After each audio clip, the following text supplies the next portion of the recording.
Good evening, everyone. Today we are discussing another chapter of Class 8, Reproduction in Animals. You have already heard about the process of digestion, circulation, respiration, which you have already studied in your previous classes. ये जो processes होते हैं बेटा ये काफ़ी important होते हैं survival के लिए। तो आपने ये भी सीखा था कि रिप्रोडक्शन प्लांट्स में कैसे होता है और रिप्रोडक्शन ज़रूरी क्यों है for the continuation of a species. देखो, अगर रिप्रोडक्शन नहीं होगा तो नेक्स्ट जनरेशन नहीं आ पाएगी, और नेक्स्ट जनरेशन नहीं आ पाएगी यंग वंस की, तो पुराने बेटा कब तक जीवित रहेंगे? They will die at one time, right. तो रिप्रोडक्शन काफ़ी ज़रूरी है ताकि कॉन्टिन्यूशन जारी रहे स्पीशीज़ का। आपको ये इमेजिन करना है कि क्या होगा अगर ऑर्गेनिज्म आपस में रिप्रोड्यूस नहीं करेंगे। तो इसी से सिमिलर काइंड ऑफ इंडिविजुअल्स जो आपस में मेट करके, चाहे वो ह्यूमंस हैं चाहे वो एनिमल्स हैं, या ये सेक्सुअल रिप्रोडक्शन में चाहे जो प्लांट्स हैं, वो पैदा होते हैं, राइट। जनरेशन आफ्टर जनरेशन आपने ये ऑलरेडी पढ़ रखा है बेटा अपनी प्रीवियस क्लासेस में कि रिप्रोडक्शन प्लांट्स में कैसे काम करता है, राइट। ये सब आपने अपनी प्रीवियस क्लासेस में पढ़ ही रखा है। तो अब हम पढ़ेंगे एनिमल्स में रिप्रोडक्शन कैसे काम करता है। ये जो मेन टॉपिक है आज का हमें पढ़ना है। इसके लिए हम मोड्स ऑफ रिप्रोडक्शन के बारे में सबसे पहले बात करेंगे। आपने यंग वंस देखे होंगे डिफरेंट एनिमल्स के, जैसे कि कैट के किटन, डॉग के पपीज़ होते हैं, राइट। आप उन यंग वंस को नाम भी दे सकते हैं। अभी एक टेबल में आपको दिखाऊंगा, उस टेबल में फिल करके। आपने काफ़ी सारे एनिमल्स के यंग वंस देखे होंगे जो पैदा होते हैं। Can you tell how chicks and caterpillars are born? Chicks यानी चिकन के हो गए, हाँ। और कैटरपिलर के बारे में भी आपने पढ़ा है। कई किटेंस और पपीज कैसे पैदा होते हैं। क्या आपने सोचा है कि ये सब यंग वंस जो हैं ये सेम क्यों दिखते हैं? Do you think that these young ones look the same before they were born as they do now? तो ये कुछ चीज़ें हम फाइंड आउट करेंगे। सबसे पहले यहाँ पर एक टेबल है जिसे आप कंप्लीट कर सकते हैं। आपको पता है ह्यूमन के यंग वंस को बेबी कहते हैं, हेन के यंग वन को चिक कहते हैं, ऐसे आप डॉग के पपीज़ कहते हैं, कैट वाले को किटन कहते हैं, राइट। अब आप बटरफ्लाई, काओ और फ्रॉग के आप मुझे बताना यंग वंस को क्या कहते हैं। Just in plants there are two modes by which they reproduce. ये दो मोड्स हैं बेटा, सेक्सुअल रिप्रोडक्शन और asexual reproduction, right. Sexual reproduction के बारे में सबसे पहले हम बात करेंगे। अगर आपको याद हो कि प्रीवियस क्लास में आपने एसेक्सुअल रिप्रोडक्शन जो कि प्लांट्स के बारे में थी उसके बारे में पढ़ा था। आपको ये ध्यान होगा कि जो प्लांट्स हैं रिप्रोड्यूस करते हैं सेक्सुअली, उसके भी मेल और फीमेल रिप्रोडक्टिव पार्ट्स होते हैं। क्या आप पार्ट्स के नाम बता सकते हैं? प्लांट्स की तरह ही रिप्रोडक्शन एनिमल्स में भी होता है। वो भी गैमेट्स प्रोड्यूस करते हैं जो फ्यूज करते हैं और जाइगोट बनाते हैं। It is the zygote which develops into a new individual. ये जाइगोट ही होता है बेटा जो पूरा का पूरा एक नए इंडिविजुअल में चेंज हो जाता है, राइट। एक नया बेबी बन जाता है इससे पूरा, और उसके बाद वो अडल्ट बन जाता है। इस तरीके के रिप्रोडक्शन की जो बिगनिंग होती है वो होती है फ्यूजन। मतलब मेल और फीमेल गैमेट्स आपस में हम उन्हें मेट कराते हैं, या आप कह सकते हैं मेल और फीमेल गैमेट्स का फ्यूजन का जोड़ को ही सेक्सुअल रिप्रोडक्शन कहते हैं। अब हम कुछ रिप्रोडक्टिव पार्ट्स के बारे में सीखेंगे ह्यूमंस में, और फिर हम उस प्रोसेस को रिप्रोडक्शन के उनमें स्टडी करेंगे। मतलब जैसे कि मेल रिप्रोडक्टिव ऑर्गन के बारे में बात करते हैं। मेल रिप्रोडक्टिव ऑर्गन जो है उसमें टेस्टिस आते हैं, उनका सिंगुलर है टेस्टिस। 2 स्पर्म डक्ट आते हैं और एक पेनिस आता है। जो टेस्टिस होते हैं वो प्रोड्यूस करते हैं मेल सेक्स सेल्स, जिन्हें हम मेल गैमेट्स कहते हैं और या उन्हें हम स्पर्म भी कहते हैं। लाखों की संख्या में millions of sperms are produced by the testis, जैसा कि आप फिगर में देख सकते हैं। अगर आप ध्यान से देखिए कि स्पर्म्स जो है बहुत छोटे होते हैं साइज में। हर स्पर्म का एक हेड है और एक टेल है। तो क्या है कि ये सिंगल सेल की तरह लग रहा है? Indeed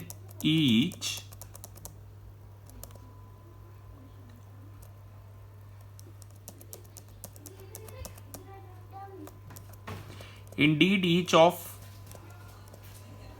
the sperm is a single cell with all the usual cell component। ये देखिए, ये इसका हेड है जो सामने आपको दिख रहा है, ये इसका मिडल पीस है स्पर्म का और ये इसकी टेल है। ये एक ह्यूमन स्पर्म का डायग्राम है। और यहाँ लेफ्ट में जो आपको डायग्राम दिख रहा है बेटा, ये मेल रिप्रोडक्टिव सिस्टम का डायग्राम है। ये जो आप देख रहे हैं ये स्पर्म डक्ट है और ये पेनिस है। अब क्वेश्चन आता है कि ये स्पर्म सर्व क्या करता है, मतलब क्या काम करता है। लेकिन सबसे पहले मैं सजेस्ट करूंगा आप मेल रिप्रोडक्टिव और फीमेल रिप्रोडक्टिव सिस्टम के डायग्राम जरूर बनाएं, बड़े अच्छे से इसकी प्रैक्टिस करें। ओके, फीमेल रिप्रोडक्टिव जो ऑर्गन्स हैं उनके अंदर पेयर ऑफ ओवरीज आती हैं। ये वाला जो पार्ट है इसे ओविडक्ट कहते हैं। ये ओवरीज हैं जैसे कि आप देख सकते हैं। ओविडक्ट को फैलोपियन ट्यूब्स भी कहते हैं और इसके अलावा यूट्रस है। जो ओवरी है बेटा वो प्रोड्यूस करती है फीमेल सेक्स सेल्स या फीमेल गैमेट्स, उन्हें हम कहते हैं ओवा या एग कहते हैं, राइट। ह्यूमन बीइंग्स के अंदर एक सिंगल मैच्योर एग जो है वो रिलीज हो जाता है ओविडक्ट के अंदर by one of the ovaries every month. Uterus एक ऐसा पार्ट है जहां पर इन्फेंट या बेबी का डेवलपमेंट जो होता है वो टेक प्लेस करता है, राइट। स्पर्म की तरह एग भी जो है वो सिंगल सेल है। ये फर्टिलाइजेशन के समय आप देख सकते हैं काफी सारे स्पर्म हिट करेंगे, राइट। ओवम देख सकते हैं फिगर 9.5 में। और आपको पता है जाइगोट एक बिगनिंग है नए इंडिविजुअल की, नए बेबी की, राइट। ये आपको ध्यान में रखना है। अब बूझो रिकॉल कर रहा है कि जो एग का साइज है वो एनिमल्स में तो वेरी करता था, राइट। देखिए बूझो रिकॉल कर रहा है कि जो साइज था एग का एनिमल्स में तो वेरी करता था, लेकिन ह्यूमंस में ये एग जो है काफ़ी स्मॉल भी हो सकते हैं। जैसे कि ऑस्ट्रिच का एग वो लार्जेस्ट होता है, राइट। थोड़ा सा मैं आपको और जूम करके दिखा रहा हूं ताकि आप अच्छे से देख सकें। फर्टिलाइजेशन की बात करें तो सबसे पहला जो स्टेप होता है रिप्रोडक्शन में वो फ्यूजन होता है, एक स्पर्म का, ठीक है, और एक ओवम का। जब भी स्पर्म कांटेक्ट में आएगा एग के साथ, then one of the sperm में फ्यूज विद द एग। ऐसे तो बहुत सारे बताया ना, मिलियंस के नंबर में थे स्पर्म, लेकिन उनमें से कोई भी एक स्पर्म जब फ्यूज करेगा एग के साथ तो इस तरीके के फ्यूजन को हम बोलेंगे फर्टिलाइजेशन, राइट। इस टाइप के फ्यूजन को क्या बोलेंगे हम? फर्टिलाइजेशन। सुन रहे हैं आप प्रभजोत? Yes sir. तो बेटा आपको पता होना चाहिए कि जाइगोट बिगनिंग है न्यू इंडिविजुअल की, मैंने पहले ही बताया। तो फर्टिलाइजेशन के दौरान जो न्यूक्लियाई होता है स्पर्म का और एग का वो फ्यूज करते हैं और एक सिंगल न्यूक्लियस बनाते हैं। इसकी वजह से फर्टिलाइज एग या जाइगोट बनता है। अब ये जो प्रोसेस है फर्टिलाइजेशन का, it is the meeting of an egg cell from the mother के एग सेल का स्पर्म सेल के साथ जो मीटिंग है, स्पर्म सेल फादर का और एग सेल मदर का, उसी के मीटिंग को वो फर्टिलाइजेशन के दौरान ही होता है। तो जो नया इंडिविजुअल है वो इनहेरिट करता है कई कैरेक्टरिस्टिक मदर के और कई फादर के। अगर आप अपने भाई बहन को देखें तो आपको अपने पेरेंट्स के कैरेक्टरिस्टिक के सिमिलैरिटी मिलेगी, ठीक है, अपने में, अपने भाई बहन में। जो फर्टिलाइजेशन होता है वो फीमेल बॉडी के अंदर होता है, तो इसी वजह से उसे इंटरनल फर्टिलाइजेशन भी कहते हैं। इंटरनल फर्टिलाइजेशन काफ़ी सारे एनिमल्स में होता है, जिसमें से ह्यूमंस, काउस, डॉग्स, हेंस, ये सब आते हैं, राइट। ये ध्यान रखिएगा।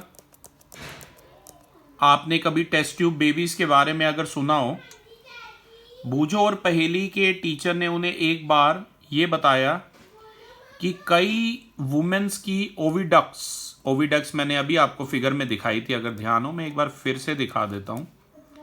फीमेल रिप्रोडक्टिव सिस्टम में ये देखिए, ये ओविडक्स आप देख सकते हैं, ये स्पर्म है, ये देखिए ओविडक्ट, ये वाला जो पार्ट है, right, this is called oviduct. तो फिगर बना बना के प्रैक्टिस करने हैं, डायग्राम्स आपको बना बना के प्रैक्टिस करने हैं, ध्यान रखना है, ओके। तो मैं ये कह रहा था कि अगर आपने टेस्ट ट्यूब बेबीज के बारे में सुना हो, तो कई विमेंस में ये जो ओविडक्ट्स हैं ये ब्लॉक हो जाती हैं, जिसकी वजह से वो बेबीज को बियर नहीं कर पाती। बेबी वैसे जो जब तक मदर वूम में होता है ना बेबी, तो उसे इन्फेंट कहते हैं, फीटस कहते हैं, सॉरी, इन्फेंट होता है जब वो पैदा हो जाता है, मतलब इसमें ऐसे होता है, कोई 3 महीने के बच्चे को इन्फेंट कहते हैं ऐसे। तो फीटस, तो ये अनेबल होती हैं to bear the foetus because the sperm can't reach the egg for fertilisation. और जब तक मेल का स्पर्म फीमेल के एग से नहीं मिलेगा, फ्यूजन नहीं होगा, तब तक जाइगोट फॉर्मेशन नहीं होगा। ऐसे केसेस में डॉक्टर क्या करते हैं, वो फ्रेशली रिलीज एग को और स्पर्म को इकट्ठे रखते हैं कई समय तक। इस टेक्निक को बोलते हैं आईवीएफ, यानी कि इन वाइट्रो फर्टिलाइजेशन, राइट। इसे कहते हैं आईवीएफ यानी इन वाइट्रो फर्टिलाइजेशन।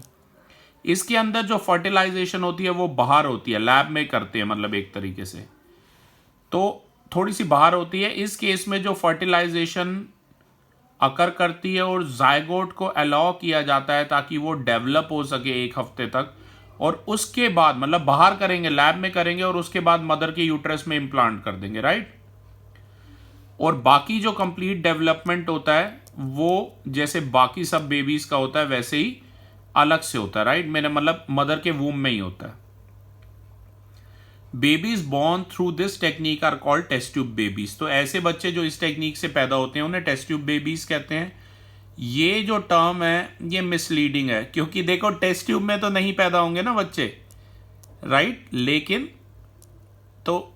लेकिन हो कैसे रहा, सारा प्रोसेस एक्चुअली थोड़ा सा बाहर हो रहा है, इसी वजह से इन्हें ऐसा कहते हैं। You will be surprise to know that in many animals fertilisation takes place outside the body. काफ़ी सारे एनिमल्स में जो फर्टिलाइजेशन है वो बाहर, बॉडी के बाहर होती है, राइट, ऑफ द फीमेल। ऐसे एनिमल्स में जो फर्टिलाइजेशन है पानी में होती है। तो अब हम ये फाइंड करेंगे ऐसा कैसे होता है। अगर आप किसी पॉन्ड पे जाएंगे और स्लो फ्लोइंग स्ट्रीम को देखेंगे ड्यूरिंग स्प्रिंग या रेनी सीजन, तो आपको क्लस्टर दिख जाएंगे फ्रॉग के एग के, जो वाटर पे तैर रहे होंगे, राइट। उनका आपको कलर और साइज नोट करना है। तो स्प्रिंग या रेनी सीजन के दौरान फ्रॉग्स और टोड्स ये पॉन्ड्स में मूव करते हैं स्लो फ्लोइंग स्ट्रीम में, मतलब जहां पानी की रफ्तार बहुत धीरे है। और जब मेल और फीमेल पानी में आपस में पास आते हैं, then the female lays 100 of eggs. जो मादा है, जो फीमेल है, वो कई 100 अंडे पैदा देती है। हैन के एग के बजाय फ्रॉग का जो एग होता है वो कवर नहीं होता शेल में। जैसे आपने देखा ना, मुर्गी का अंडा तो कवर होता है, उसका आउटर मोस्ट शेल होता है वाइट कलर का, देखा आपने। लेकिन फ्रॉग के केस में ऐसा नहीं होता। इट इज कंपैरेटिवली डेलिकेट, ये बहुत डेलिकेट होता है। एक जेली की लेयर होती है जो इन एग्स को इकट्ठे होल्ड करके रखती है, और क्या प्रोवाइड करती है, प्रोटेक्शन प्रोवाइड करती है, राइट, एग्स को। ये ध्यान रखना। जैसा कि आप सामने फिगर में देख सकते हैं, ये फ्रॉग के एग्स हैं, ओके। अब बेटा जितने भी एग्स हैं जो ले डाउन हैं उनमें मेल डिपॉजिट करता है स्पर्म उनके ऊपर। हर स्पर्म स्विम करता है रैंडमली वाटर के अंदर with the help of its long tail. When this sperm comes in contact with the eggs, तो ये फर्टिलाइजेशन हो जाती है। इस तरीके की फर्टिलाइजेशन जिसमें जो फ्यूजन है मेल और फीमेल गैमेट्स का, वो बॉडी के आउटसाइड हो रहा है, वो डायरेक्ट कांटेक्ट में नहीं आ रहे हैं, फिजिकल कांटेक्ट में नहीं आ रहे हैं, ये ध्यान रखना। ओके, इस तरीके के फर्टिलाइजेशन को हम कहते हैं एक्सटर्नल फर्टिलाइजेशन। ये एक्वेटिक एनिमल्स में काफी कॉमन है, जैसे कि फिश में या स्टार फिश में। अब एक क्वेश्चन माइंड में आता है कि फिशेस और फ्रॉग्स कैसे हंड्रेड्स ऑफ एग्स ले कर देती है, जबकि हैन जो है वो सिर्फ एक ही अंडा देती है एक समय पर, राइट? मुर्गी सिर्फ एक ही अंडा देती है एक समय पर। कई जो एनिमल्स हैं वो हंड्रेड्स ऑफ एग्स देते हैं और मिलियंस ऑफ स्पर्म रिलीज करते हैं। तो जितने भी ये एग्स हैं ये फर्टिलाइज नहीं होते, और सबके सब एग ये नहीं है कि फर्टिलाइज होकर नए इंडिविजुअल में फॉर्म हो जाएंगे, नए बेबी बन जाएंगे। ऐसा इसलिए होता है क्योंकि एग और स्पर्म जो है they get expose to water movements, wind, rainfall, काफी सारे फैक्टर है जिन पर ये डिपेंड करता है। Also there are other animals in the pond which में फीड ऑन एग्स। कई और ऐसे एनिमल्स भी हो सकते हैं पॉन्ड में, तालाब में, जो सिर्फ इन्हीं एग्स पर जीवित रहते हैं। तो ये जो प्रोडक्शन है बेटा लार्ज नंबर ऑफ एग्स का और स्पर्म का, ये काफी नेसेसरी है ताकि फर्टिलाइजेशन हो उनमें से कुछ की, राइट, और वो न्यू इंडिविजुअल में कन्वर्ट हो सके। नेक्स्ट आप एक फिगर देख रहे हैं कि ये देखिए ओवल्यूशन एम्बेडिंग एम्ब्रियो, यूट्रस दिखा रखा है इस फिगर में और ओवरी दिखा रखी है, राइट। अब इसके बारे में बात करते हैं। इस फिगर में आप जाइगोट फॉर्मेशन और डेवलपमेंट देख रहे हैं, कैसे एक एम्ब्रियो से जाइगोट बनता है। और बी वाला जो पार्ट है उसमें बॉल ऑफ सेल्स आप देख रहे हैं, और सी पार्ट में एम्बेडिंग देख रहे हैं एम्ब्रियो की यूट्रस के अंदर। ध्यान से आप ये फिगर देख सकते हैं, B and C part, as I have told you. C part में ध्यान से देखिए, डेवलपिंग एम्ब्रियो को आप देख सकते हैं, यूट्रस वॉल को आप देख सकते हैं। ओके, अब ये बात करेंगे कि कैसे एक सिंगल सेल से पूरा एक बड़ा जीव बन जाता है, पूरा एक बड़ा इंडिविजुअल बन सकता है, कि ये एम्ब्रियो में डेवलपमेंट कैसे होता है। फर्टिलाइजेशन का जो बेटा रिजल्ट है in the formation of zygote, जो शुरू होता है और डेवलप होता है एक एम्ब्रियो में, जाइगोट डिवाइड होता है रिपीटेडली और एक राइस देता है to a ball of cells. जैसे कि आपको फिगर्स में अभी मैंने दिखाया था, ये जो सेल हैं फिर बिगिन करते हैं ग्रुप फॉर्मिंग में और डेवलप हो जाते हैं, अलग अलग टिश्यूज बनाते हैं और ऑर्गन्स बनाते हैं। यही जो डेवलपिंग स्ट्रक्चर है उसे हम एम्ब्रियो कहते हैं, और ये एम्ब्रियो जो है एम्बेडेड होता है वॉल के अंदर यूट्रस में, बाकी डेवलपमेंट के लिए। ये फिगर में अभी हमने आपको दिखाया है सारा। ओके क्लास, तो इसी से आगे hands, legs, head, eyes, years, ये सब बनते हैं। ये जो स्टेज है एम्ब्रियो की जिसमें सारे बॉडी पार्ट्स बनते हैं बेटा, इसे हम क्या कहते हैं? फोर्टिस। जब ये डेवलपमेंट कंप्लीट हो जाता है तो mother it gives birth to the baby. ये आप देख सकते हैं, एक फीटस को देख सकते हैं, राइट, मदर्स वूम में। The correct pronunciation is foetus. Internal fertilisation hens में भी होता है, लेकिन जो हेंस हैं वो भी बर्थ देती हैं बेबीज को, ह्यूमन बींग्स और काउस की तरह। क्या देती हैं ऐसे, आप बताइए? वो एग्स देती हैं बेटा, लेकिन ठीक है ना, एग्स देती हैं, आपको पता ही है। Soon after fertilization, the zygote divides repeatedly and travel down the oviduct. हमारी तरह नहीं वो मतलब बेबीज देती हैं, राइट। हैंस जो है, ध्यान रखिएगा, एग्स देती हैं। ओके, फर्टिलाइजेशन के बाद जो जाइगोट है वो डिवाइड होता है रिपीटेडली और ट्रैवल करता है डाउन द ओविडक्ट। जैसे ये ट्रैवल करता है तो बहुत सारी प्रोटेक्टिव लेयर्स फॉर्म हो जाती हैं, जितना हार्ड शेल आप देखेंगे हेंस के एग में, तो ये एक प्रोटेक्टिव लेयर ही है, ठीक है ना, जो आप अंडे के ऊपर देखते हैं। जैसे जैसे हार्ड शेल फॉर्म होता है अराउंड द डेवलपिंग एम्ब्रियो, जो हेन है वो फाइनली एग ले कर देती है, अंडा दे देती है। ये एम्ब्रियो जो है लगभग 3 हफ्ते लेता है उससे कंप्लीट चिक बनने में। हेन के जो बेबी को चिक कहते हैं, याद रखना। आपने देखा होगा hen sitting on the eggs to provide sufficient warm. कई बार देखा होगा आपने मुर्गी को बैठे हुए अंडों के ऊपर अपने, ताकि उन्हें प्रॉपर गर्मी मिले। तो क्या आप ये बात जानते हैं कि जो डेवलपमेंट हो रहा है चिक का, जो इनसाइड द एगशेल हो रहा है ड्यूरिंग दिस पीरियड, जब चिक जो है कंप्लीटली डेवलप हो जाता है और बर्स्ट हो जाता है पूरा एगशेल में, जबकि एनिमल्स में, कई एनिमल्स में हमने देखा एक्सटर्नल फर्टिलाइजेशन भी होता है, और जो डेवलपमेंट है एम्ब्रियो का वो फीमेल बॉडी के आउटसाइड में प्लेस करता है। अब ये जो एम्ब्रियोज हैं ये लगातार ग्रो करते हैं with in their egg coverings, और जैसे ही एम्ब्रियो डेवलप हो जाता है एग हैच कर जाता है, राइट, वो आउटर लेयर ब्रेक हो जाती है। You must have seen numerous tadpoles swimming in ponds and streams, आपने देखा होगा। Next is viviparous and oviparous animals.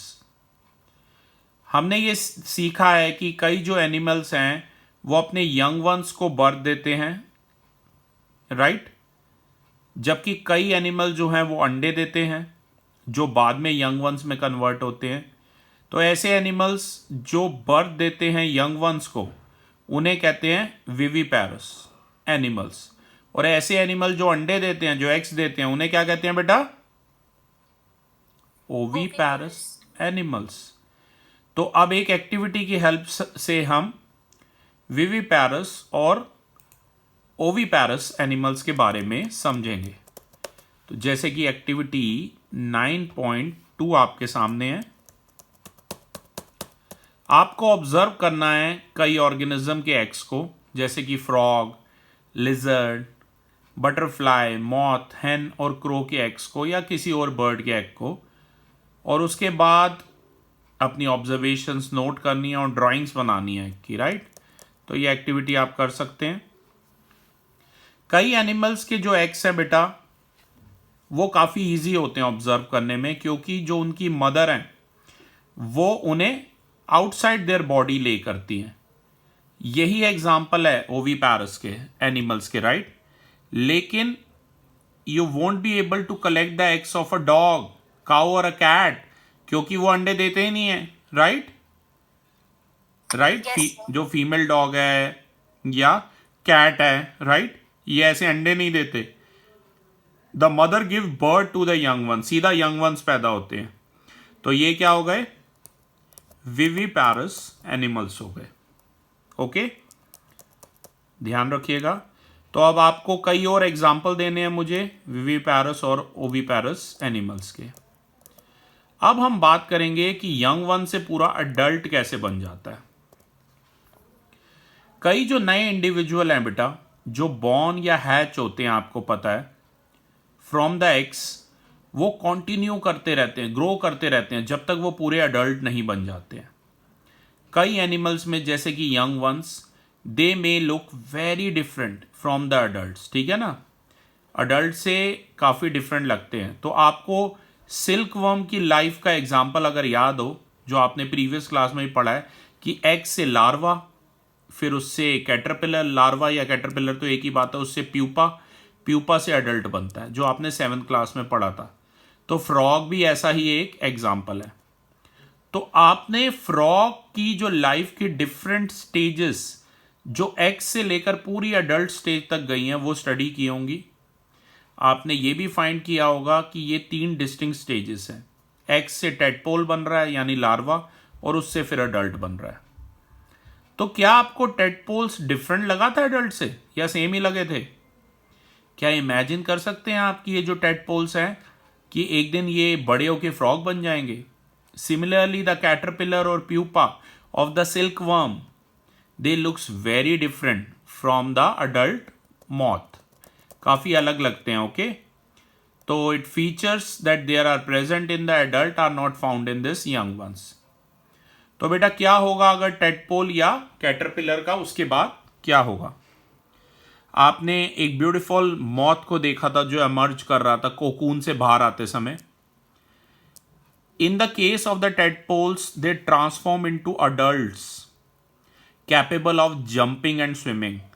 तो ये जो ट्रांसफॉर्मेशन है लार्वा से एडल्ट तक का, इतना बड़ा ट्रांसफॉर्मेशन जो ये है, काफ़ी ड्रास्टिक चेंजेस लेकर आया। इसे क्या कहते हैं? मेटामॉर्फिस कहते हैं, मेटामॉर्फोसिस कहते हैं, राइट?